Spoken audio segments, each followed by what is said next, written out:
কে আছো মুহাম্মদ রাসূলে শের মুবারককে কিনে নিয়ে আসতে পারবে? উমর নামক একটা যুবক ছেলে ওই মজলিসে বসেছিল, জিনার কথা একটু আগে বলছিলাম, পৃথিবীর জিনাকে আজও চিনে স্মরণ করে। উনি তখন কিন্তু আমার রাসূলুল্লাহ দিকে ছিল না, আবু জেহেলের দরবারে বসেছিল। উমর নামক ওই যুবকটা উঠে দাঁড়িয়ে বলল, এ আবু জেহেল, আমি পারবো, কি দেবে বলো? এমন করে 200 উট দেয়া হবে, অনেক স্বর্ণ মুদ্রা দেয়া হবে, এটা ওটা নানা রকম বলা হলো। এই যুবকেরা, তরুণেরা, হযরত ওমর ফারুক উঠে দাঁড়িয়ে বললেন, আমি পারবো। এই বলে রওনা দিলে। অনেক বড় কথা, আমি মূল জায়গাতে আসছি। আল্লাহ নবী, নূর নবী, দয়া নবী এদিকে দোয়া করতে লেগেছে। আল্লাহ পাক, ভাই আবু জেহেল নাই ওমর, দুজনের মধ্যে থেকে একজনকে আপনি ইসলামের কলেমা পড়িয়ে দেন আল্লাহ, তাকে ইসলামের চাদর এনে দেন আল্লাহ। আল্লাহ পাক, এটা ইসলামের জন্য বড় উপকারের মাধ্যম হবে। আমার নবী পাক দোয়া করলে, এদিকে আবু বকর এসে দরজার করে আঘাত দিল। কে? আমি খাত্তাবের বেটা উমর। সাহাবাদের মধ্যে একে অপরের মুখ চাওয়াচাই হতে লেগেছে। কেন, কার কথা বলছি? এত পাওয়ারফুল, এত শক্তিশালী ছিল, এত ক্ষমতা আল্লাহ উমর ফারুককে দিয়েছে। এই উমর যখন বলেছে খাত্তাবের বেটা, সাহাবাদের মধ্যে একে অপরের মুখ দেখছে। আর এদিকে নবী আমার মুচকে এসে বলছে, সাহাবারা দেরি করো না, দরজা খানা খোলো, দরজা খানা খোলো। তার আগে আর একটুখানি কথা বলি। উমর যখন বেরিয়ে যায় আবু জেহেলের ঘর থেকে, ওই মিটিং থেকে যখন বেরিয়ে যায়, উমর ফারুক বলেছিল, এই আবু জেহেল রেডি করো মালপত্র যা দেবে। 39 জন কলেমা পড়েছে। আমি উমর বলে যাই, 40 আর করতে পারবে না, কেননা মুহাম্মদ এই দুনিয়াতে আর থাকবে না। 39 জন হয়েছে, 40 আর ইসলামে কেউ আসবে না। আর আমার আল্লাহ ফেরেশতাদের মজলিসে বলে, এ আমার ফেরেশতারে, উমর তাড়াতাড়ি যাক, তাড়াতাড়ি যাক, আমি আল্লাহ উমরকেই 40 বানাবো। আরো জোরে বলুন সুবহান। আমি জানি যারা চেষ্টা করছে পৃথিবীর জমিন থেকে ইসলামকে মুছে দেবে, ইতিহাস কি তারা জানে কি জানে না, তবে আমি আপনাদেরকে শুনিয়ে দিয়ে যাই, এর পূর্ব অনেক মানুষ চেষ্টা করেছে পৃথিবীর জমিন থেকে ইনসাফকে মুছে দেবে, ইনসানিয়াতকে মুছে দেবে, মানবতাকে মুছে দেবে, গরিবের প্রেম ভালোবাসাকে মুছে দেবে।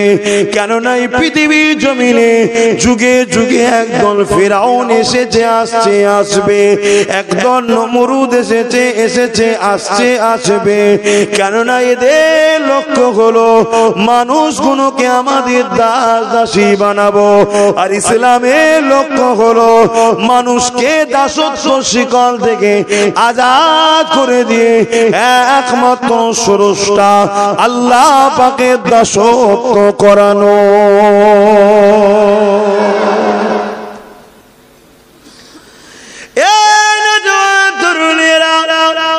এদের লক্ষ্য হলো গরিবকে কৃতদাস দাসী বানাবে, ইসলামের লক্ষ্য হলো গরিবকে আজাদ করবে, এদের লক্ষ্য হলো নারীগুলোকে ভোগের পাত্রী বানাবে, আর ইসলামের লক্ষ্য হলো নারী মায়ের জাত, তাদেরকে সম্মান মর্যাদা দাও। বাবা মা অনেক কষ্ট করেছে নবী আমার এই দিনের জন্য।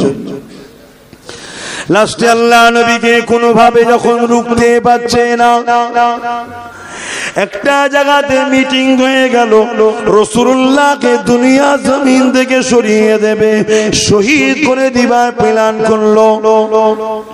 এ যুবকেরা কে আছো? আল্লাহ নবীকে শহীদ করে দেবে কে পারবে? মুহাম্মদ রাসূলের শরীর মোবারক থেকে কল্লা মোবারকটাকে কেড়ে নিয়ে আসতে পারবে? তারা মোবারক বলেন, আমি বলছি, কেননা নবীর বিষয়ে কথা বলতে গেলে বুঝে বুঝে বলতে হবে, নয় ঈমান আমল সব বরবাদ হয়ে যাবে।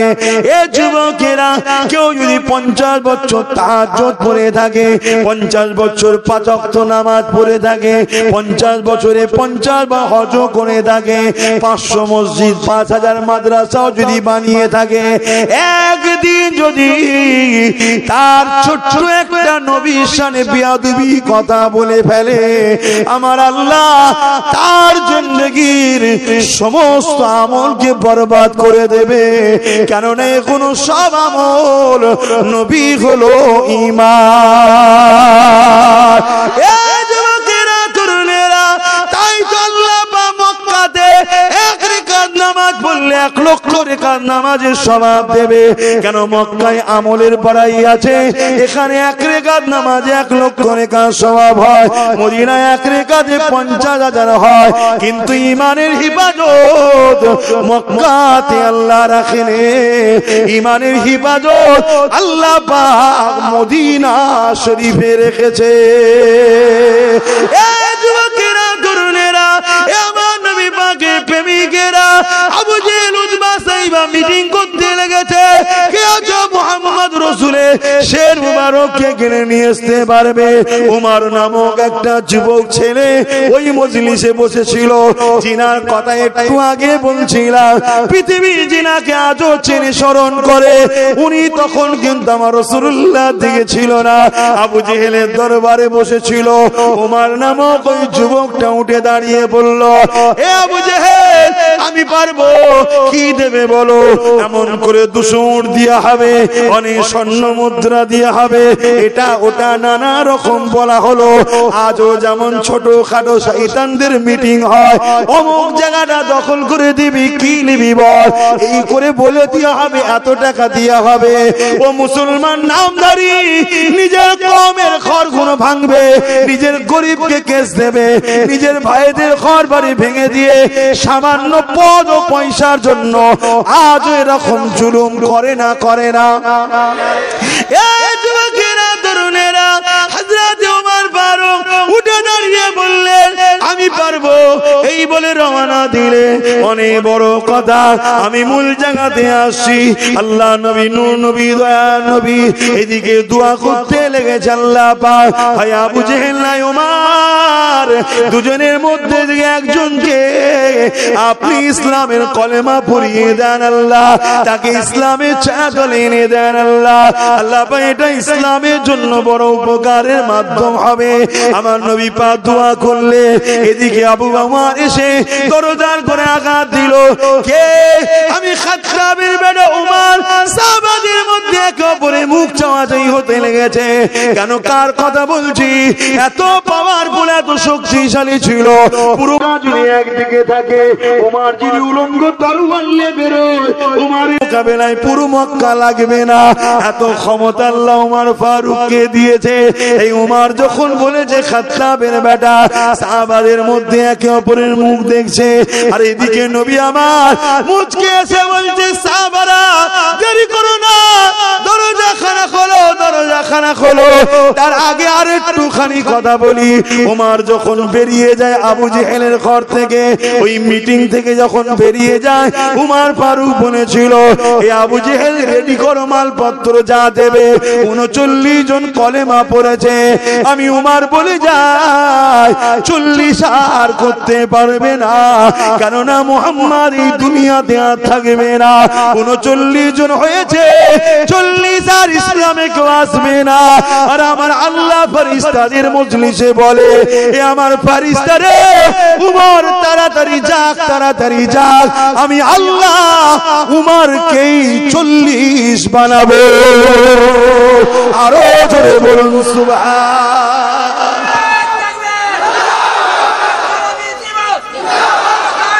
আল্লাহু আকবার। উনি কথা দিচ্ছে 40 হতে দেবো না, আর আল্লাহ বলছে ফেরেশতা ওকেই 40 করবো। জোরে বলুন সুবহানাল্লাহ। আর ওমর ফারুক যাচ্ছে, সাথে একটা লোক ঘোড়ার উটের লাগাম ধরে ধরে যাচ্ছে। কিছুটা যাওয়ার পরে ঘামে পিঠটা ভিজে গেছে। ওমর ফারুক উটের পিঠ থেকে দেখেছে, দাঁড়াও দাঁড়াও। এইসব কথা বললে আজকালকার জালিমদের আবার বুকে ব্যথা হয়। কেন? এই প্রজাগুলোকে জাগাচ্ছি তো, এরা যদি বলে তুমি একাই গাড়ি চাপবে কেন, দুদিন আমায় দিয়ে যাও, যদি বলে ফেলে বিপদ হয়ে যাবে তো। এই জন্য আমাদেরকে টার্গেট এত। কিন্তু আমরাও জানি এ জিন্দেগি কবে যাবে এ আশাই থাকি। কেন? যাবার পরেই তো আসল ঘরে যাবো। জোরে বলুন সুবহানাল্লাহ। এ তো নকল রে বাবা, এখানে কষ্ট ভর্তি। চলে যাওয়ার পর এক ঘর থেকে বেরিয়ে আর এক ঘর, এই দরজা থেকে বেরোতে পারছি না মৃত্যু না হলে।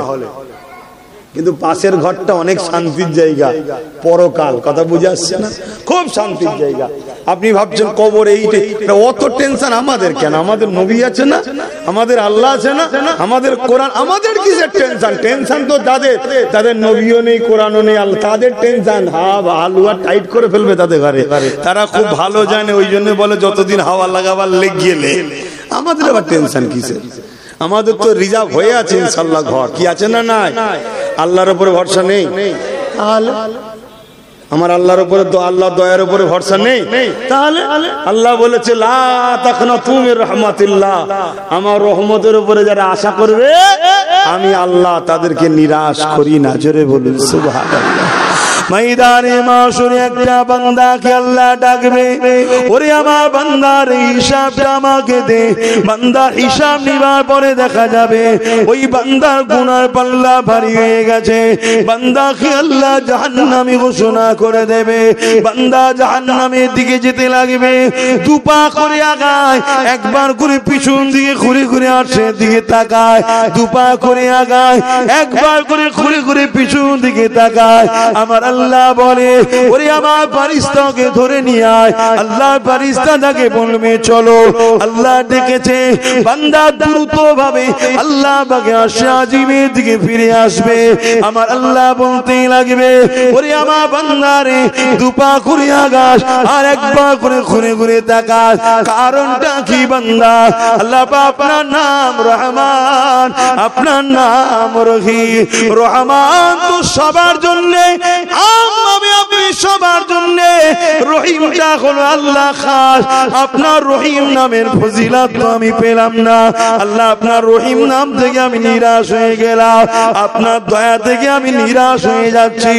এই বার তাকিয়ে দেখছি, যদি একবার আপনার রহিম নামের দয়ার করুণার নজরটা আমার উপরে পড়ে যায়, আমাকে আর জাহান্নামে যেতে হবে না।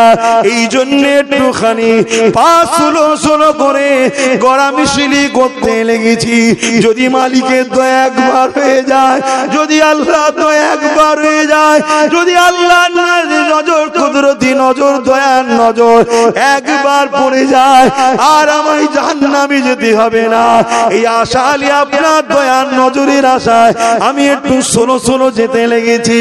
আল্লাহ ফেরেশতাদেরকে বলবে এ ফেরেশতারে, আমার রহমতের উপরে যে আশা করে আমি আল্লাহ তাকে নিরাশ করে দিই না রে ফেরেশতা। ওরে আমার ফেরেশতা যা, আমার এই বান্দাকে আর জাহান্নামের দিকে নয়, এ আমার রহমতের উপরে আশা করেছে, আমি আল্লাহর গুনাহকে চেপে দিয়ে একে আমি দয়ার বিনিময়ে জান্নাত খানা দিয়ে দিলাম। আরো জোরে বলুন সুবহান।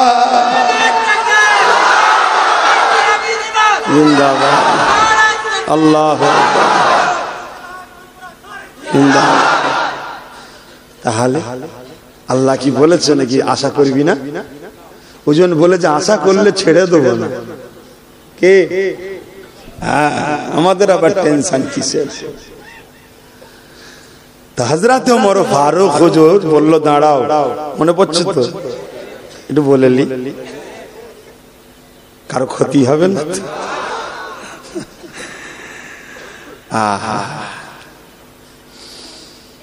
খাদেম ঘোড়া দাঁড় করিয়ে দিয়েছে, হুজুর নেবে বলছে উটের পিঠে ওঠ। খাদেম বলছে হুজুর কি বলছেন? যাও, কিয়ামতের দিন আল্লাহর কাছে আমি উমরকে জবাব দিতে হবে। আল্লাহ আমায় রাজা বানিয়েছে, তোকে আমার সাথী বানিয়েছে। আল্লাহই তো বানিয়েছে। তোকে যদি রাজা বানাতো, আমাকে যদি সাথী বানাতো, তোর যে কষ্ট হচ্ছে সেটা তো আমার হতো। ও টুটের পিঠে আমাকে লাগাম দে। হুজুর লাগাম ধরে খাদেমকে পিঠে নিয়ে যাচ্ছে। বলো পৃথিবীর ইতিহাসে এরকম নজির পাওয়া যাবে? এতে একটা বলছে, এরকম হাজার আছে উমর ফারুকের। কিন্তু উমর ফারুকের ওয়াজ করলে আবার জালিমদের বুকে বেশি ব্যথা হয়। তবুও তো আবু বকর সিদ্দিকী রজ করলে ব্যথা একটু কম হয়। উমর ফারুক নামটা যেন জালিমদের কাছে একটা আতঙ্ক। হ্যাঁ, আল্লাহু আকবার। তো হুজুর যাচ্ছে, আবার কিছুটা যাবার পরে উমর ফারুক উঠলো, আবার খাদেম টানছে, পালাক্রমে যাত্রা আমার সফর করছে। আল্লাহর কি শান, যখন ওই রোমের কাছে যাবার বর্ডারের ধারে যেখানে ইস্তেকবালের জন্য লোক সব এসেছে, বড় বড় ভিআইপিরা এসেছে, রাজা মহারাজারা সব এসেছে, সাহিংসারা এসেছে, সেই সময়ে পালাক্রমে খাদেম ছিল উটের পিঠে আর উমর ফারুকের হাতে ছিল লাগাম। সবাই খাদেমকে ইস্তেকবাল করছে, উমর ফারুককে ভ্যালু দিচ্ছে না। খাদেম তো লজ্জায় মাথা হ্যাট, লাস্টে বলছে আরে আমি নয়, উনি হলেন শাহিনশাহ আমিরুল মুমিনিন। জোরে বলুন সুবহান। লোক বলছে এটা কি করে হয়? বলছে হ্যাঁ, এই ব্যাপার। সমস্ত মানুষ এক বাক্যে বলেছিল যে উমর অর্ধেক পৃথিবীর রাজা হয়ে তার একটা খাদেমকে এত ভাবে, এত নিরাপদ দেয়, এত পিয়ার করে, এত ইনসাফ করে, আমরা আমাদের দেশকে উমরের ইশারাতেই চালাবো। জোরে বলুন সুবহান। উনি অর্ধেক পৃথিবীকে নিজে নিয়ন্ত্রণ করতেন, বাকি অর্ধেকের উপরে উমর ফারুকের ইশারাতে চলতো। আল্লাহ এত বড় ক্ষমতা উমর ফারুককে দিয়েছে কি জন্য? রাসূলুল্লাহর গোলামিতে। খুব ঠান্ডা মাথায় শোনো, নবীর কদমে আসার জন্য, রসুলকে ধরার জন্য, নবীর হায় হ্যাঁ বলা, নবীর নায়ে না বলার জন্য।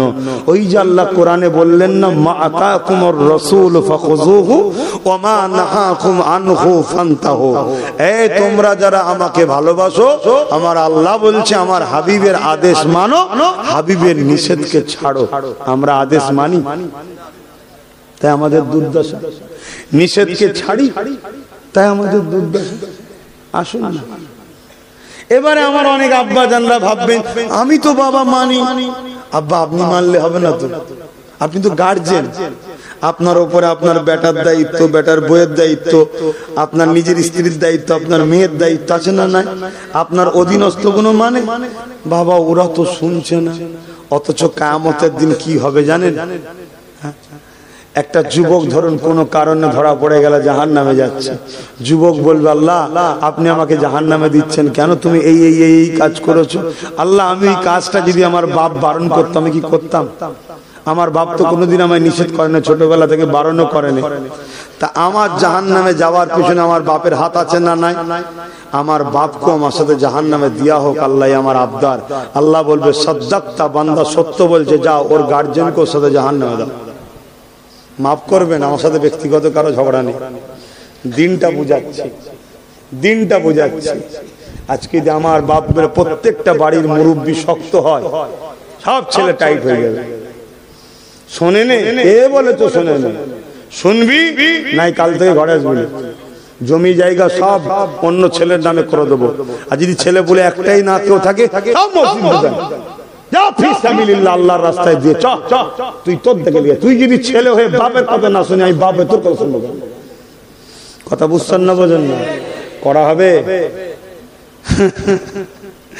কি হুজুর নিয়ে এসছি তো পুরো ফেতনা লাগিয়ে দিয়ে চলে যাচ্ছে নাকি? হ্যাঁ, তাহলে দরকার নেই বাপ, কথা নিলাম, যেটা বলেছি কথা ফেরত নিলাম, থুকুড়ি হয়ে গেছে। হ্যাঁ হ্যাঁ হ্যাঁ, আল্লাহ নবীর দিনটা কি করছি আমরা।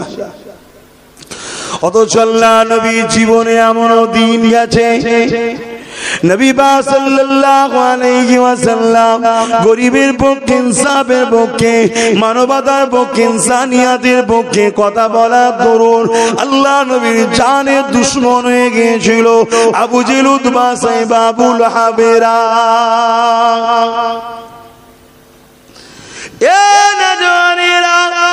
আল্লাহ নবী ন্যায়ের কথা বলেছে, ইনসাফের কথা বলেছে, মানবতার কথা বলেছে, এতিম গরিব বিধবাদের কথা বলেছে, নারীদেরকে জেন্তু পুতা বন্ধুর কথা বলেছে। এই বলা তরুণ তৎকালীন যারা ক্ষমতায় ছিল, আবু জেহেল, উতবা, সাইবা, আবু লাহাব, তারা আমার নবী পাকের জানের দুশমন হয়ে গেছে। আল্লাহ নবীর জীবনে এমনও দিন গেছে, আল্লাহ নবী পাহাড়ে মাস কাটিয়েছে, পাহাড়ের গাছের পাতা ফলমূল খেয়ে জীবন ধারণ করেছে। আল্লাহ নবীর জীবনে এমনও দিন গেছে, এ যুবকেরা, তরুণেরা, বাপেরা রাত্রি মানুষের দরে গিয়ে তাদেরকে নাইশা সত্যর বাণী শোনাতে হয়েছে।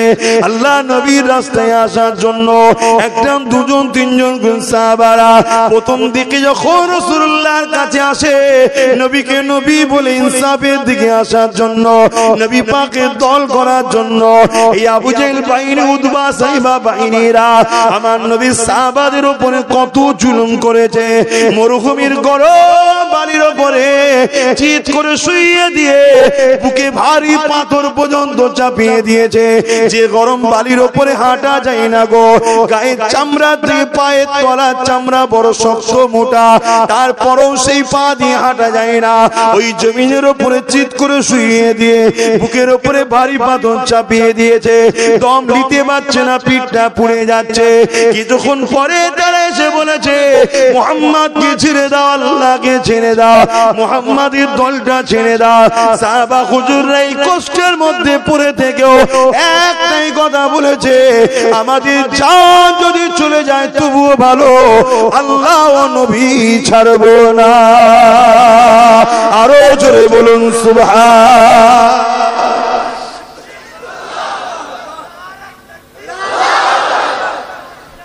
আজকে আমাদের ঘরে, আজকে আমাদেরকে আল্লাহ ও রসুল ছাড়াবার জন্য বেশি লাগে না, 1 কেজি আলু 500 তেল দিলেই হয়ে যাবে। কি ভুল বললাম? আর খুব বেশি 500-1000 টাকা যদি কেউ দিয়ে দেয় তো ব্যাস, চোখের সামনে দেখবো ইসলামকে মিটাবে, তারপরেও বলবো না এসব ঠিক আছে। তাহলে বলুন, আল্লাহ আমাদের ওষুধ বাড়বে না বাড়বে না, বিচার করবে না করবে না? আল্লাহকে ভয় করুন, ইনসাফের পক্ষে থাকুন, ইনসানিয়াতের পক্ষে থাকুন, এতিমের পক্ষে থাকুন, গরিবের পক্ষে থাকুন, মজলুমের পক্ষে থাকুন, অসহায়কে 7 দিন ভালোবাসুন, আল্লাহ সাহায্য পাবেন। জালিম যত বড়ই হোক না কেন, তোমার আল্লাহর কাছে তাকে মিটানো কোনো ব্যাপার কি? তুমি আল্লাহ ধরেছো? তুমি তো আল্লাহ ধরনি, তুমি তো বড় জালিমের হাত থেকে বাঁচার জন্য ছোট জালিমকে হাওয়া দিয়ে দিয়ে জিন্দেগি কাটিয়ে দিলে। অথচ মক্কায় 3টে শয়তান বাঁধা আছে। কটা বলুন? পাথর কোনটাকে মারতে হয়?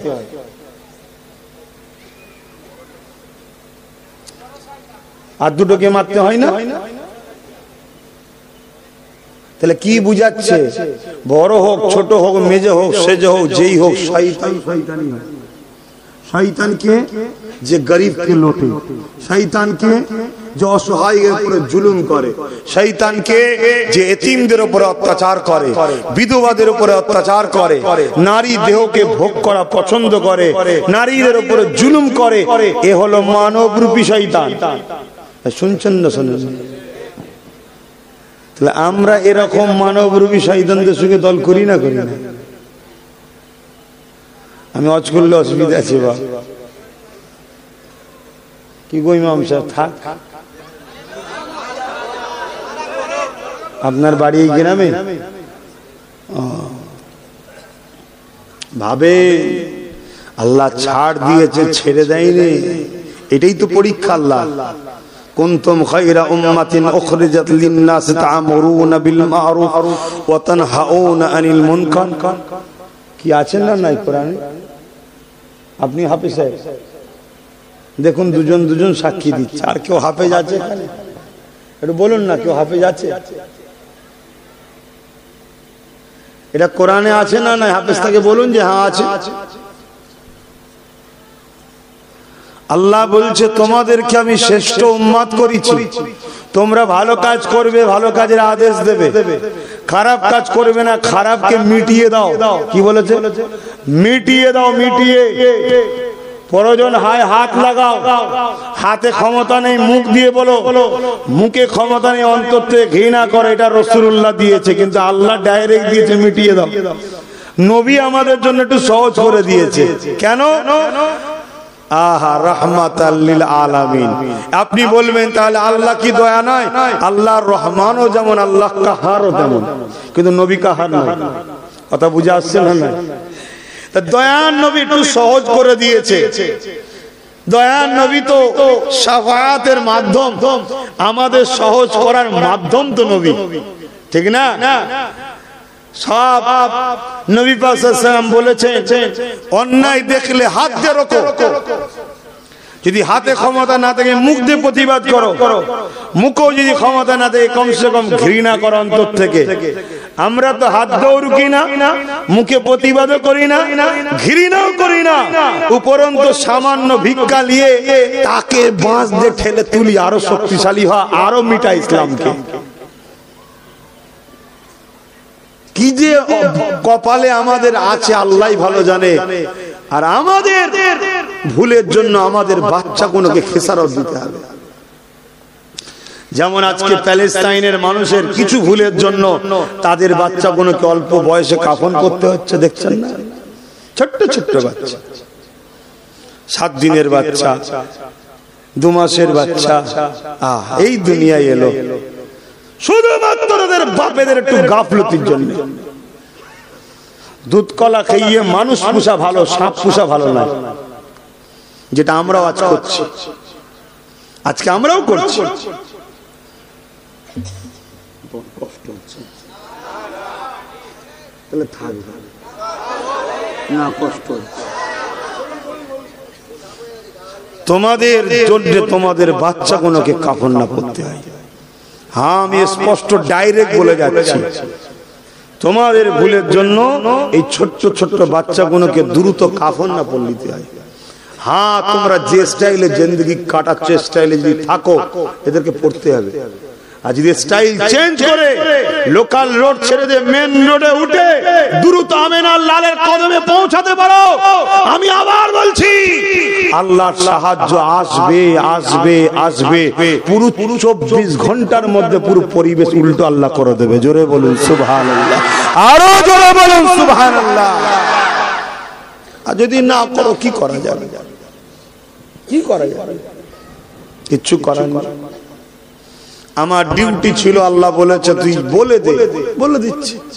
এবার আমিও জানি এই বলতে গেলে আমার দয়ার নবীকে যদি তায়েফের জমিনে মার খেতে হয়, রাসূলুল্লাহ জুতো ধুলোর উপযুক্ত হতে পারিনি, নবীর পক্ষে থাকবো, আমাকে মার খেতে হবে না, এটা হতে পারে?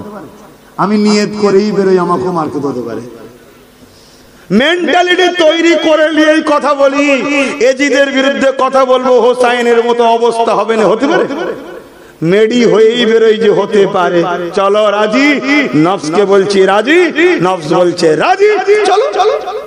আর যদি বলো না একটু এসি চালিয়ে আরামের গদিতে শো, ছেলে পুলে বউ বাচ্চা নিয়ে একটুখানি রিমোট নিয়ে খেলাধুলা কর, ও অত বাবা কষ্ট করা যাবে না, তাহলে কবরে ঢোকো, 99টা সাপ নিয়ে থাকতে হবে। সোজা সুজি কথা, বাবা লিভার হয় লাও, না লিভার হয় না লাও। তোমাকে তো যে কোনো একটা নিতে হবে। তুমি কি ভাবছো অনেক নামাজি হাজী সাহেব মুফতি সাহেব কবরে ঢুকছে, তুমি ভাবছো বিরাট আরামে আছে নাকি? ব্যাটার যদি খুলে দেখানোর হতো না, 1,99,000 লোক, 1 লাখের মধ্যে 99,999 জনের মনে হয় ধোলাই চলছে, একটা হয়তো পার হচ্ছে। হ্যাঁ, এখন কোটা এরামই চলছে, বা ভালো কোটা সব আগে কেটে গেছে। কি আছে আমাদের মধ্যে? মসজিদ আল্লাহর ঘর, এখানে দাঁড়িয়ে ইমামের ক্ষমতা আছে হক কথা বলা, আল্লাহর পক্ষে কথা বলার ইমামের অধিকার আছে? নেই। আমি ইমামের সামনে বলছি অধিকার নেই। কালকেই বলবে তোমরা গুছিয়ে নাও, তোমাকে হয়ে গেছে, ঘরে যাও, অন্য খুঁজে নেবো কোনি আমরা। কেন? ও আল্লাহর পক্ষে কথা বলেছে, এটা ওর অপরাধ। ওকে মুখ চেয়ে চেয়ে কথা বলতে হবে, যদি না বলি অসুবিধা আছে, বলুন। আর যে ইমাম পরাধীন হয় তার পিছনে স্বাধীন লোকের নামাজ হয় না। এবার ল্যান্ড ফতোয়া ঠেলা সামলান না, যান ফতোয়া নিয়ে আসেন না মুফতি সাহেবের থেকে। 7-8 বছর ধরে তো লোক আমার বিরুদ্ধে লেগে আছে, বড় বড় মুফতি মৌলানা সবাই মিলে হাত দিয়ে লেগে আছে। আল্লাহ শুকর আব্বাস সিদ্দিকীর জায়গাতেই আছে। আজকে আমি বলে যাচ্ছি, কোন ইমামকে যদি কেউ রক্তচক্ষু দেখায়, কোন ইমামকে যদি তার হাত পা বেঁধে রাখে, তার উপরে আল্লাহ ছাড়া অন্য কারো যদি দাবাও চলে, ওই ইমামের পিছনে পরাধীন, ইমামের পিছনে স্বাধীন লোকের নামাজ হবে না। পরাধীন ইমামের পিছনে স্বাধীন লোকের নামাজ হবে না। ইমামকে স্বাধীন করতে হবে। ইমাম কারো বাপের চাকর নয়, ইমাম আল্লাহর ঘরের চাকর। ওনার উপরে আল্লাহ ও রসুলের রাজত্ব চলবে, অন্য কারো নয়। কিন্তু ইমাম বলতে পারে, এমনি তো দেয় 5-7-8 হাজার টাকা। 8 হাজার মানে বেশি বলে ফেলেছি, তারপরও কি করব, মাইকে বলছি তো একটু বলতেও লাগে, না লোক শুনলে হাসবে। তারপরে আবার কত চাপ। তাহলে আমরাই যদি আমাদের ইমামদের গলা টিপে ধরি, তাহলে অন্য জনরা তো আমাদের মতো বক্তাদের গলা টিপবেই। আপনি ইমামের গলা টিপেছেন ছোট মানুষ বলে। ইমাম আমাদের ধর্মে 2 ধরনের আছে, ইমামের সুগরা, ইমামের কুবরা। মসজিদের যিনি ইমাম, ইমামের সুগরা, যিনি দিনের দায়ী তারা হচ্ছে ইমামের কুবরা, তারা বড় ইমাম। তাহলে আপনারা সুগরার গলা টিপেছেন গ্রামবাসী মিলে, আর আমাদের গলা এই সুযোগে যারা দিন মিটাতে চাই তারা টিপবে না টিপছে। হক কথা বললেই বা অমনি সাইজ করে দেবে। কি হবে? আল্লাহকে ভয় করেন, কেননা নবী আমার অনেক কষ্ট করে এই দিন ইসলামটা প্রচার করেছে, সমাজের বুকে প্রতিষ্ঠিত করেছে। মাত্র 23টা বছরে মদিনা মক্কা থেকে নিয়ে তাম পৃথিবীর এমন কোন জায়গা নাই যেখানে ইনসাফকে পৌঁছে দেয়নি, ইনসানিয়াত পৌঁছে দেয়নি, মানবতা পৌঁছে দেয়নি, গরিবের অধিকারের খবরটা জানিয়ে দেয়নি। এ যুবকেরা, আল্লাহ নবী জানিয়ে দিয়েছে, তোমার বাড়িতে কেউ যদি লেবারের কাজ করে, সে জমিতে হতে পারে, ঘরে হতে পারে, বা যে কোনো তোমার কাজ করে দেবে, ওর গায়ের ঘাম শুকাবার আগে ওর পরিশ্রমটা মিটিয়ে দিতে হবে। এই সিস্টেমটার নাম হলো ইসলাম। তাহলে আমাদের সমাজে যদি ইসলাম থাকে, তাহলে আমার জমিনের ওই চাষিটা, সে যে মেহনত করে চাষ করেছে, তোমার জমিনে খেটেছে, বা তোমার ঘরের ওই যে কারেন্টের কাজ করেছে, বা ফার্নিচারের কাজ করেছে, বা মুটেগিরি করেছে, যাই কিছু করুক না কেন, তোমার এই মজুর দিন মজুরটার তোমার তার গায়ের ঘাম শুকোবার আগে তার লেবারের খরচটা তোমাকে মিটিয়ে দিতে হবে। যদি না মিটাও, সেখানে ইসলাম নেই। মিটিয়ে যদি দাও, ওটাই হলো ইসলাম।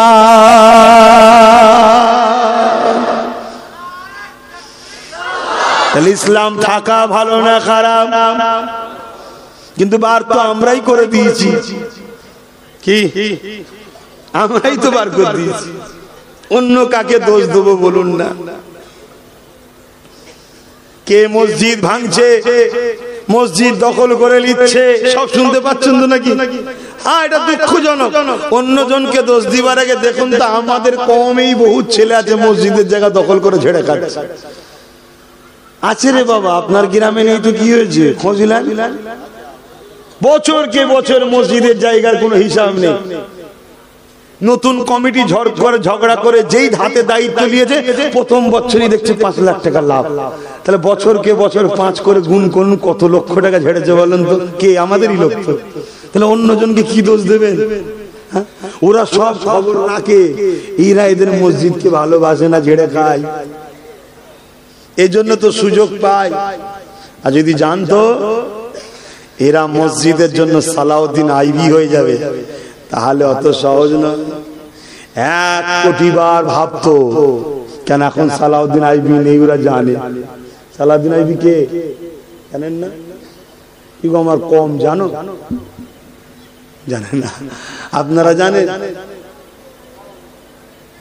আপনারা তো তা শিখাবেন না, আপনারা ওই সব শিখাবেন।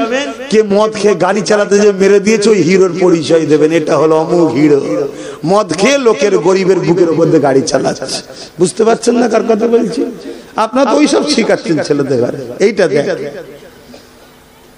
ছেলেদের বুকে সালাউদ্দিন আইবি ঢুকাও। 9 বছর বয়স, চাচার সাথে বাজারে গেছে। একটু পরিচয়টা দিই। 9 বছর বয়স, চাচার সাথে বাজারে গেছে। কি করতে? মসজিদের মেহরাব কিনতে। মেহরাব বোঝেন? আমি সবাইকে জিজ্ঞেস করছি, এই আমার যুবক গুলো বলো, মেহরাব বোঝো? তারা চিন্তা করে, যে কম তার খোদার ঘরের মেহরাব বোঝে না, এ কম তালার মুসলিম কি আছে কমের মধ্যে? আমি কিছু বুঝতে পারছি না। মেহরাব যেটার উপর ইমাম সাহেব দাঁড়িয়ে দাঁড়িয়ে খুতবা দেখেছে, সিঁড়িটা ওইটাকে বলা হয়। ওই মেহরাব কিনতে গেছে মসজিদে রাখার জন্য। আগেকার সময় দেখবেন অনেক মসজিদে এখনো আছে, ফার্নিচারের তৈরি হতো কাঠে। এখন কাঠের দাম বেশি হয়ে যাওয়ার জন্য ঢালাই করে মার্বেল মেরে দেয়। তা কাঠের আগে চলতো কারুকার্য। তো সালাউদ্দিন আইবি চাচার সঙ্গে দোকানে গিয়ে একটা মেহরাবের দিকে নজর করেছে, যে মেহরাবটা খুব সুন্দর কারুকার্য করা। চাচাকে বলছে, চাচা ওই মেহরাবটা নেন না, আমাদের মসজিদে রাখবো, কত ভালো লাগবে। দোকানদার বলছে, ওই মেহরাব বিক্রি নাই, ওটা গিফটের, গিফট করার জন্য। 9 বছরের বাচ্চা বলছে, আমাকে গিফট করুন না। এই দোকানদার বলছেন, না, এটা তাকে গিফট করব যে এই মেহরাবটা মসজিদে আকসায় গিয়ে লাগাবে তাকে। জোরে বলুন সুবহানাল্লাহ। তখন মসজিদে আকসা কাদের দখলে? রোমেদের হাতে। রোম সাম্রাজ্য, কথা বুঝা, ইসাইদের হাতে দখলে। এত শক্তিশালী পৃথিবীতে তখন তারা। এই কথা যেই শুনেছে যে মসজিদে আকসাতে যে লাগাবে তারকে এই মেহরাব গিফট করব। ওই 9 বছরের বাচ্চা কি বলছে জানেন? ইনশাআল্লাহ আপনি রেখে দেন, এটাকে আমি ওখানেই লাগাবো। জোরে বলুন সুবহানাল্লাহ। আমাদের বাচ্চাদের মুখ দিয়ে বেরোয় এরকম কথা কেন? আমাদের মধ্যে সেই তাসিরও নাই, আমাদের পরিবারের মধ্যেও নাই, আর আমরা ছোটবেলা থেকে ওকে ওই তাসির দিতে পারিনি। হাত ধরে মেলায় লিগেছি, গায়ের ইসলামের অনুষ্ঠানের খাবার জিলিপি কিনে খাইয়েছি, যেগুলো ইসলামের খাওয়া হারাম। ছোট্টবেলা থেকে এই সব বাজার থেকে নিয়েছে খাওয়াচ্ছি। আমার বাচ্চাটা যদি আল্লাহ হয়তো ভালো দিয়েছিল, আমরা নিজে হাতে করে তাকে খারাপ করে দিচ্ছি। দেখুন ভাই, যদি আমার পছন্দ না হয় পরের বারে নিয়ে আসবেন না, বলতে পারবো না। আর আমিও চাই আমাকে যদি না নিয়ে যায়, না যাই বলবো না, আমার অসুবিধে নাই। আল্লাহ আমি যাইনি তো বলবো কি করে? আর এসে যদি না বলি, আল্লাহ আমায় ধরবে, তুই বললি না কেন? আমিও তোমার জ্বালার মধ্যে আছি রে বাবা। সালাউদ্দিন আইবি বড় হলো, আল্লাহ তাকে মিশরের সুলতান বানালেন। একদিন 12,000 সৈন্য নিয়ে 4 লক্ষ সৈন্যের মোকাবেলায় মসজিদ আকসাকে উদ্ধার করলেন। জোরে বলুন সুবহানাল্লাহ। সবাই আনন্দ করছে। আর একটা পয়েন্ট শুনে রাখেন, সালাউদ্দিন আইবি বড় মনে খারাপ করে ঘরে বসে আছে। সবাই এসে বলছে, জাহাপানা, সবাই আনন্দ করছে, আমাদের প্রথম কিবলা পেয়ে গেছি, আজকে সেটা আজাদ হয়েছে, আপনি মন খারাপ? সালাউদ্দিন আইবি বলছে, আমাদের সমাজে প্রকাশ্য দুশ্মন রোম ছিল 4 লক্ষ, 40 লাখ থাকলেও সালাউদ্দিন মসজিদ আকসা উদ্ধার করেই ছাড়ত। জোরে বলুন সুবহানাল্লাহ। কিছু ইশারা পাওয়া যায় না তা, কিন্তু প্রকাশ্য দুশ্মন যত বড়ই হোক, প্ল্যান মাফিক কৌশলে লড়াই করা যায়। ছুট কাটিয়ে হাঁপিও পরে ঘায়েলও করা যায়। কিন্তু ছদ্মবেশী দুশ্মন যদি আস্তানে থাকে, ঘরে থাকে, গ্রামে থাকে, মহল্লায় থাকে, পাড়ায় থাকে, ঈদগায় থাকে, মসজিদে থাকে, চিনতে পারবেন। সালাউদ্দিন আইবি বলছে তখনকার কথা, যে আমি এজন্য চিন্তিত হচ্ছি যে আমাদের কওমের মধ্যে কিছু মুনাফিক দুশ্মন আছে, যদি এইগুলোকে আমি ঠিকানা না লাগাতে পারি, এরা অর্থের জন্য মসজিদকে আবার বিক্রি করে দেবে। মসজিদে আকসা বিক্রি হয়েছে, আপনারা জানেন কি জানি না। আমাদেরটাও বিক্রি হয়েছে, আপনারা জানেন কি জানি না, অত সহজ নাই বা সব গাদ্দাররা রয়েছে বসে বসে। আর আমার মতো ছোট মতো মানুষ যখন কিছু বলে আমাকে তো কে আর গুরুত্ব দেবে বলেন না। সালাউদ্দিন আইবির কথা সবাই গুরুত্ব দেয়নি। হুজুর একটা গোয়েন্দার টিম তৈরি করলেন, পৃথিবীতে ছেড়ে দিলেন, বড় বড় বড় বড় শহরের মসজিদে মাদ্রাসায় খানকায় ওই গোয়েন্দা টিম ধরতে শুরু করলো। একটা দুটো নয়, 3000 আলেম, মুফতি, মৌলানা, ইমাম, তাদেরকে সালাউদ্দিন আইবি কতল করেছিল, যাদের বাইরেটা ছিল মুসলমান, ভেতরটা ছিল ইসলামের দুশমন। সেই সময় যদি 3000 ধরতে পারে, তারপরে সালাউদ্দিন আইবির আল্লাহর হুকুম হলো ইন্তেকাল হলো। উনি যাওয়ার সময় বলেছিল বাদ রয়ে গেল ইরাই মসজিদ আকসাকে বিক্রি করবে। আজকে বেদখল হয়েছে না হয়নি? উনি জগৎ বিখ্যাত ওলিও ছিল, শুধু সুলতান ছিল না। সেই সময় যদি 3000 ছদ্মবেশী মুসলিম সূরাতে, মুফতি সূরাতে, ইমাম সূরাতে, মৌলানা সূরাতে, বক্তা সূরাতে থাকতে পারে, তাহলে আজকে কত আছে দেখা যাবে। তাদেরকে আন্ডা ভেজে আমরা খাওয়াই, তাদেরকে যেই মুসাফা করি, তাদেরকেই নারে তাকবীর আল্লাহু আকবার হুজুর হুজুর করি, মুফতি সাহেব জিন্দাবাদ, মৌলানা সাহেব জিন্দাবাদ, শাইখ সাহেব জিন্দাবাদ। তাদের কাজ কি? তারা আমাদের খবরগুলো ওদেরকে দেয়। আমার বাড়িতে কোথায় কটা দরজা আছে, কোথায় কি আছে না আছে, আমার ঘরের লোক যদি চোরের সাথ না দেয়, চোর ঢুকতে পারবে কি গো? বলবেন তো? আমার ঘরের লোক গাদ্দার, তাই আজকে আমাদেরকে চামচিকেও মেরে চলে যাচ্ছে, আমরা হা করে দেখছি। এই গাদ্দার গুলোকে চিনুন আগে। চিনবেন কি করে? চিনবেন কি করে? একটা প্রশ্ন তো নাকি? এই প্রশ্নের উত্তর দিতে গেলে সমস্যা আছে। কথা বুঝছেন না? এইখানেই সমস্যা হয়ে যাবে। কেন দিনের মতো আপনাদের কাছে সব ধরা পড়ে যাবে। তবে আমি একটা উত্তর দেবো, অনেক কটা উত্তর আছে চিনা, আমি একটা উত্তর দেবো। যাদের দেখবেন নামাজ আলহামদুলিল্লাহ, রোজা আলহামদুলিল্লাহ, হজ আলহামদুলিল্লাহ, দাড়ি আলহামদুলিল্লাহ, টুপি আলহামদুলিল্লাহ, নবীর সম্মান ঠিক আছে, নবীর আজমত আচ্ছা ঠিক আছে রে বাবা, নবীর মর্যাদা ঠিক আছে রে বাবা, নবীর প্রেম এখানে গুরুত্ব নাই। এই একটা মুনাফিক চিনার নমুনা বলছি, শুনছেন না শোনেন না? নামাজের বেলা আলহামদুলিল্লাহ, রোজার বেলা আলহামদুলিল্লাহ, হজের বেলা আলহামদুলিল্লাহ, দাড়ি টুপি সবেতে সুম্মা আলহামদুলিল্লাহ, কোন জায়গাতে কোনো খোঁজ পাওয়া যাবে না। শুধু যেই রাসূলুল্লাহ শান, মর্যাদা, ইজ্জত, মাকাম, প্রেম, ভালোবাসার কথা হবে অমনি। বড্ড বাড়াবাড়ি হয়ে যাচ্ছে না? ঠিক আছে নবী হয়, কিন্তু এত বাড়াবাড়ি করার কি দরকার? এত প্রেম ভালোবাসা করার এই ধরনের একটা অ্যালার্জি, অর্থাৎ আমাদের দিল থেকে ঈমানকে সরাতে চাই। ঈমান কি? নবীর প্রেম ও আদবের নাম ঈমান। জোরে বলুন সুবহানাল্লাহ। আমি যদি বলি আলিফ লাম মিম যালিকাল কিতাব লা রাইবা ফি, আপনি কি বলবেন? এটা কি পড়লাম?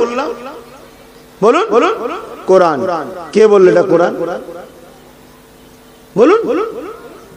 নবী বলেছে। আপনারা বলতে পারছেন না কে বলেছে? নবী বলেছে।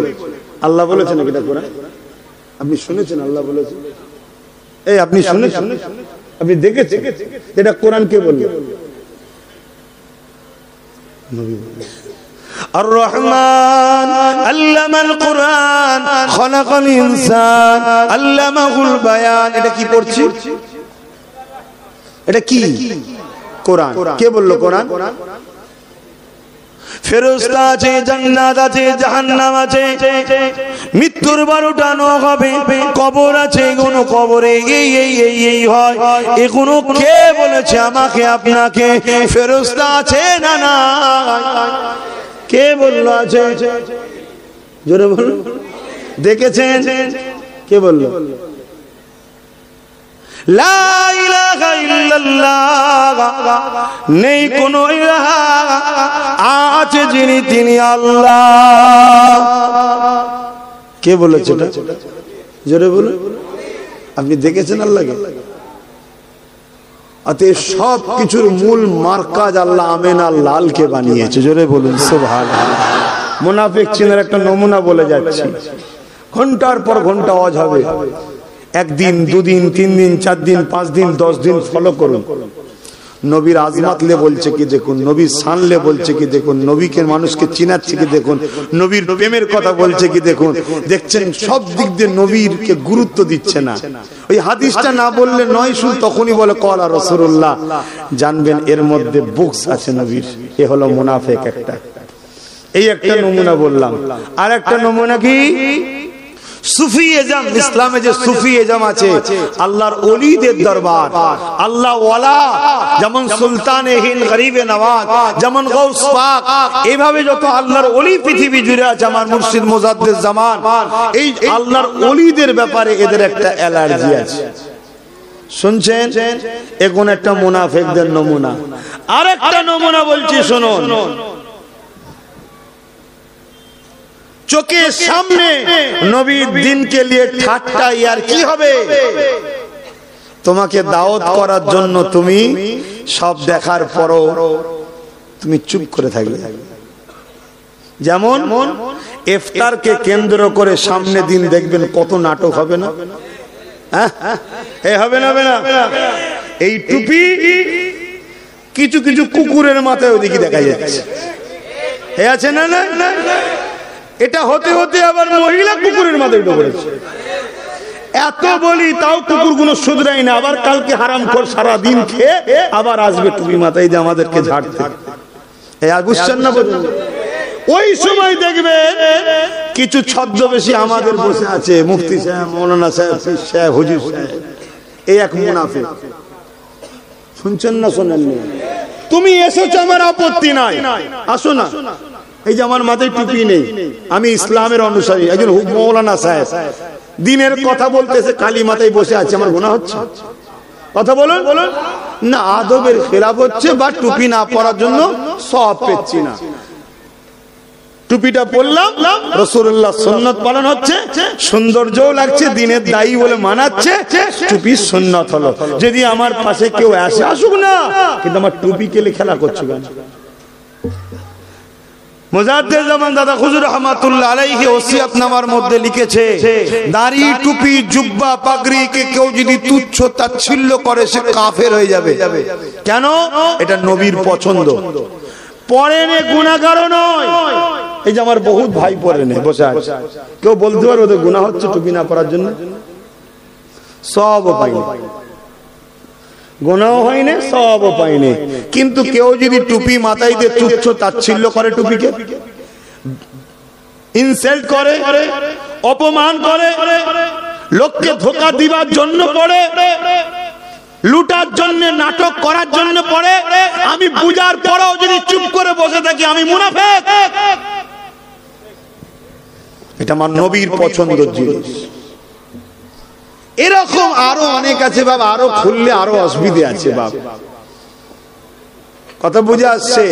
কেন তোমরাও আজ বলবে ভাইজান জিন্দাবাদ, কালকে 500 টাকার নোট দেখলে রাতারাতি চেঞ্জ হয়ে যাচ্ছে।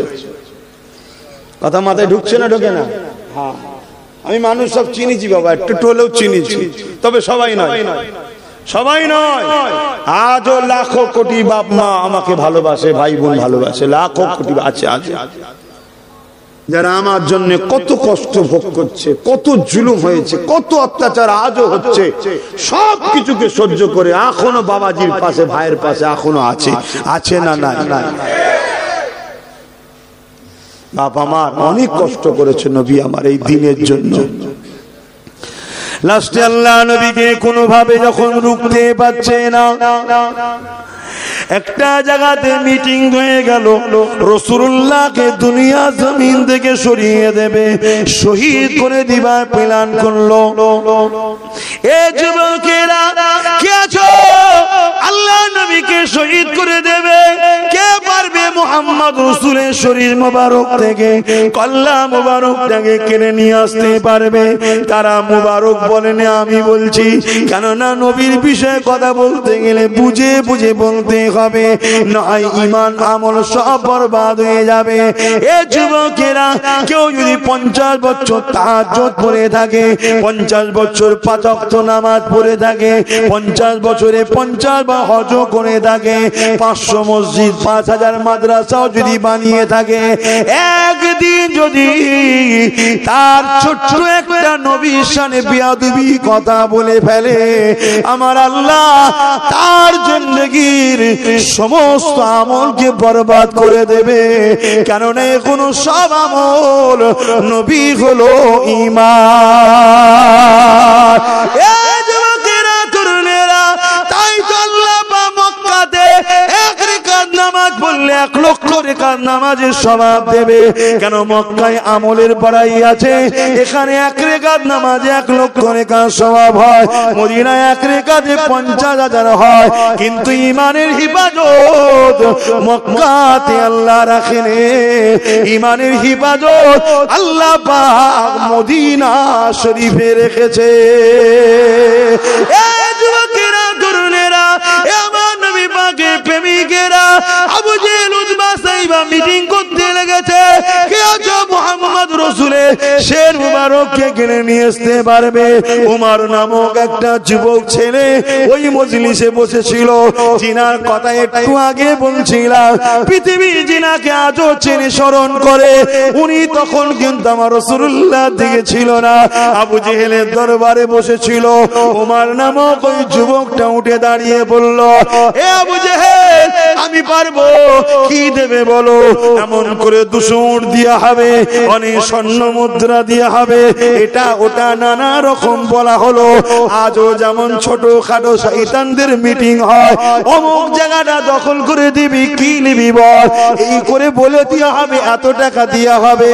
ও মুসলমান নামধারী নিজের কওমের ঘরগুলো ভাঙবে, নিজের গরিবকে কেস দেবে, নিজের ভাইদের ঘর বাড়ি ভেঙে দিয়ে সামান্য পদ ও পয়সার জন্য আজ এরকম জুলুম করে না, করে না? এই যুবকেরা, তরুণেরা, হযরত ওমর ফারুক উঠে দাঁড়িয়ে বললেন, আমি পারবো। এই বলে রওনা দিলে, অনেক বড় কথা, আমি মূল জায়গাতে আসছি। আল্লাহ নবী, নূর নবী, দয়া নবী এদিকে দোয়া করতে লেগেছে, আল্লাহ পাক হয় আবু জেহেল নাই ওমর, দুজনের মধ্যে থেকে একজনকে আপনি ইসলামের কলেমা পড়িয়ে দেন আল্লাহ, তাকে ইসলামের চাদর এনে দেন আল্লাহ। আল্লাহ পাক এটা ইসলামের জন্য বড় উপকারের মাধ্যম হবে। আমার নবী পাক দোয়া করলে, এদিকে আবু বকর এসে দরজার করে আঘাত দিল, কে?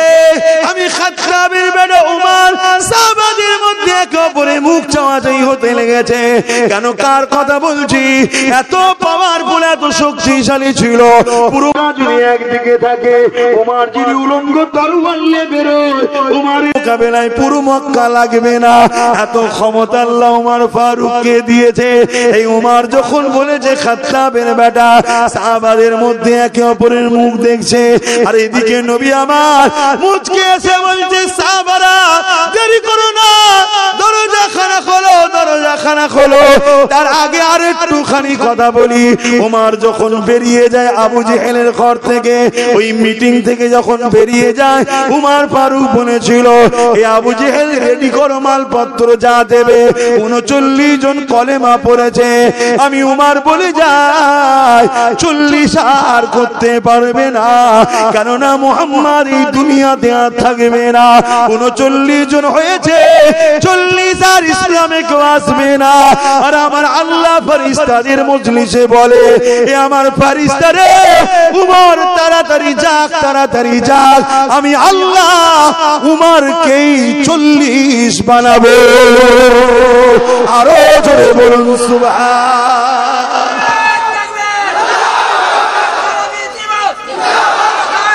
আল্লাহু আকবার। উনি কথা দিচ্ছে 40 হতে দেবো না, আর আল্লাহ বলছে ফেরেশতা ওকেই 40 করবো। জোরে বলুন সুবহানাল্লাহ। আমি আপনি ভালো হই না, যে আমাকে মারবে বলছে দেখা যাবে সে কাল আমাদের ভাই হয়ে যাবে। হতে পারে না, পারে না। হ্যাঁ, জানেন না বুশ বলেছিল আমেরিকায় মুসলমান ঢুকতে দেবো না, আর বুশের কন্যাকেই আল্লাহ মুসলমান করে কোরআনের হাফেজ করে দিয়েছে। জোরে বলুন সুবহানাল্লাহ। ঘাবড়াচ্ছেন কেন? শুধু আল্লাহর হন, আমরা তো আল্লাহর হতে পারছি না। সময় গয়া, আমরা তো আল্লাহর হতে পারছি না। আল্লাহর হন, আল্লাহর হন। ভাই ইসালে সব এসে গেছে, আমি খুব ব্যস্তর মধ্যে আছি। আবার আজকে রোববার বেরোবার উপায় থাকে না, কিন্তু এত ব্যস্ত, এত ভালোবাসার মানুষ আল্লাহ বাড়িয়েছে। কে বাড়িয়েছে?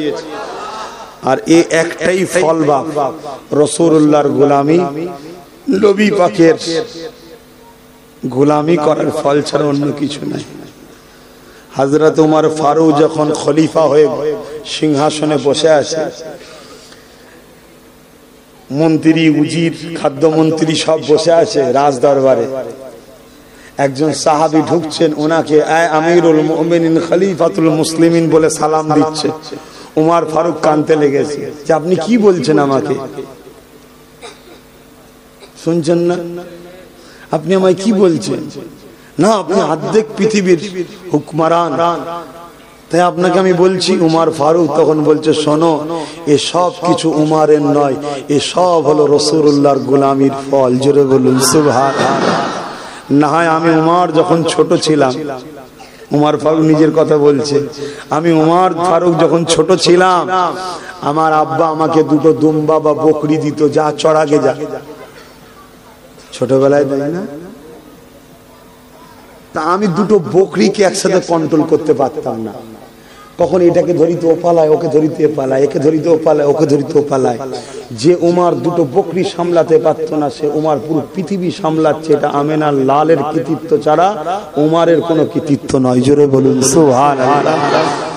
উমর ফারুক যদি এত বড় কথা বলে, তাহলে আমি আব্বাস সিদ্দিক কি বলবো? আমার কৃতিত্ব? নাউজুবিল্লাহ। এসব রাসূলুল্লাহ, এসব রাসূলুল্লাহ। নবীর পক্ষে থাকুন, নবীর বাককে ভালোবাসুন, দুনিয়াকে নবীর কথা শোনান, সবার দিলে আল্লাহ আপনার জায়গা করিয়ে দেবে। জোরে বলুন সুবহানাল্লাহ। নবীকে পেয়ার, অনেক কষ্ট করেছে নবী দিনের জন্য, যাক আমি আর বাড়াতে পারছি না। আসুন সে নবীকে একটু সালাম দেবো। ইয়া নবী সালাম।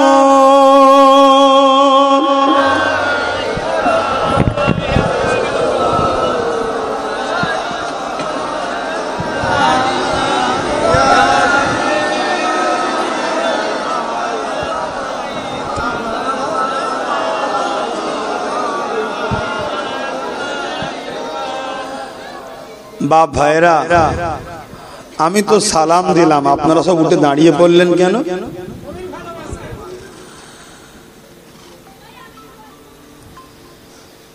সাহাবা হুজুররা কি নবীকে ভালোবাসায় দাঁড়িয়ে সালাম দিয়েছে?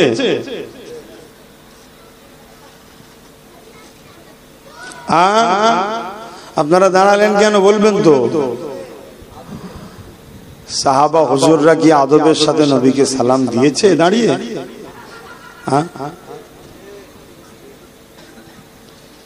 সবচেয়ে বড় কথা, এরকম প্রশ্ন যদি কেউ করে, এই প্রশ্নটাই একটা অশিক্ষিত মতো। আমি কাউকে ছোট করছি না, কেননা আমরা দাঁড়িয়েছি, দাঁড়ানোকে কেউ ফরজও বলি না, ওয়াজিবও বলি না, সুন্নতে মুআক্কাদাও বলি না, আমরা বলি মুস্তাহাব। আদবের সাথে একটু দেবো, ভক্তি ভালোবাসার সাথে দেবো। তারপরও আপনাদের আকীদাকে মজবুত করার জন্য বলছি, দাঁড়াবার ইশারা কোরআনেও আছে এবং হাদিস পাকে ডাইরেক্ট সাহাবাদের সুন্নাত দ্বারা প্রমাণ আছে। জোরে বলুন সুবহানাল্লাহ। নবী পাকের কলিজার টুকরি খাতুনে জান্নাত ফাতেমা জাহরা রাদিয়াল্লাহু তাআলা আনহা, তিনিও দয়ার নবী আব্বা জানকে দাঁড়িয়ে সালাম দিতেন। জোরে বলুন সুবহানাল্লাহ। এই দাঁড়ানোটা প্রেম ও আদবের সাথে সম্পর্ক, অর্থাৎ ঈমানের সাথে। নবীর প্রেম আদব মানে কি? ঈমান। এই দাঁড়ানোটা প্রেম ও আদবের সাথে সম্পর্ক। প্রেম ও আদবকে ঈমান বানিয়েছে। আর ঈমান থাকে কোথায়? একটু বলুন। অন্তরে, এখানে। আর জ্ঞান এলেম থাকে কোথায়? এখানে। আল্লাহ ঈমানকে এখানে রাখেন। কেন? জ্ঞান হাজারো প্রশ্ন তৈরি করে, প্রেম কোনো প্রশ্ন আনে না। ভালো লেগেছে, ভালো লেগেছে। দুনিয়া আলাদা হয়ে গেল, প্রেম তো প্রেম, ঠিক না বে? ঠিক। তা আল্লাহ প্রেমকে এখানে রেখেছে, আদবকে এখানে রেখেছে, ঈমানকে এখানে রেখেছে, আর এখানে আল্লাহ জ্ঞান এলেমকে রেখেছে। কেন? এ বড় প্রশ্ন করার জিনিস। যেই বলবেন আল্লাহ আছে, এ বলবে দেখিনি তো কেমন। নাক বলবে, নাককে তখন ব্রেন তখন নাককে বলবে হ্যাঁ তুই শুকিছিস? নাক বলবে না আমি সেন্ট পাইনি তো। যখন নাক সাপ্লাই দিচ্ছে না, ব্রেন কাজ করবে না, বলবেন না আমি বলতে পারছি না। চোখকে বলবে এই চোখ তুই দেখেছিস? এ চলে নাক, চোখ, কান, পঞ্চম ইন্দ্রিয়ের ওপরে ব্রেন চলে, বুঝতে পারছি তো। হাতকে বলবে হাত ধরেছিস? বলবেন না আমি তো আল্লাহকে ধরিনি। তাহলে ব্রেন বলছে না আমার স্যাটারে যখন ধরা পড়ছে না আমি মানি না। কিন্তু দিলকে জিজ্ঞেস করো আল্লাহ, দিল বলবে আমি তো তার জন্য দিবানা। জোরে বলুন সুবহানাল্লাহ।